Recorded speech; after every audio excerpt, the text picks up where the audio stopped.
Roma cutubka 12 haddaba walaalayaal waxaan idinku barayaa Ilaah naxariistiisa inaad jidhkiinna Ilaah u siisaan sida alla bari nool oo quduusa oo Ilaah ku farxo waana cibaadaysigiinna caqliga leh ha u ekaanina dadka ifkan laakiinse ku beddelma cusboonaanta maankiinna inaad hubsataan waxa ay tahay doonista Ilaah oo wanaagsan oo uu isagu ku farxo oo kaamilka waayo nimcadii la siiyey ayaan ku hadlaya waxaan ku leeyahay mid kasta oo idinka mida yuusan isdarajayn intuu isdarajayn lahaa in ka badan laakiinse miirqab ha ku fikiro sida Ilaah mid kasta u siiyey qayb rumaysada waayo sida aynu xubno badan ugu leenahay jidhkeenna oo aan xubnaha oo dhammuna isku shuqul u ahayn sidaas oo kalaan innagoo badan masiixa isku jidh ku nahay oo midba midka kale waa xubnihiisii innagoo haysanna hadiyado ku kala duwan nimcadii layna siiyey hadday tahay wax sii sheegid aan wax ku sii sheegno sida qaybta rumaysadkeenna ama hadday tahay adeegid aan aad u adeegno kii wax baraana si fiican wax u baro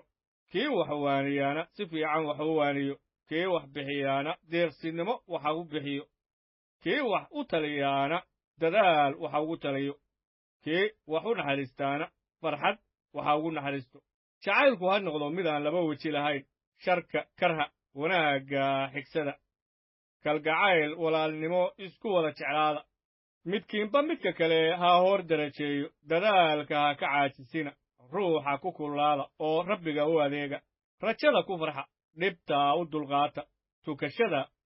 wadiddeeda ku sii adkaysta oo ku caawiya waxa quduusiintu u baahan yihiin oo shisheeyaha martigeliya u duceeya kuwa idin silciya u duceeya oo ha habaarina la farxa kuwa farxaya oo la ooya kuwa ooyaya midba midka kale ha la fikir ahaado ha kibrina laakiin kuwa hoose la socda kuwo isla caqli badan ha noqonnina ninna shar ha ugu celinina ka fikira inaad samaysaan waxa wanaagsan dadka oo dhan hortiisa hadday suurtoodo intaad kartaan nabad kula jooga dadka oo dhan gacaliyayaalow ha aarsanina laakiin meel u banneeya cadhada Ilaah waayo waxaa qoran aarsasho anigaa leh anaa u abaalmarin ayaa rabbigu leeyahay laakiin haddii cadowgaagu gaajaysan yahay cunto sii hadduu haraadsan yahayna waraabi waayo haddaad saas samayso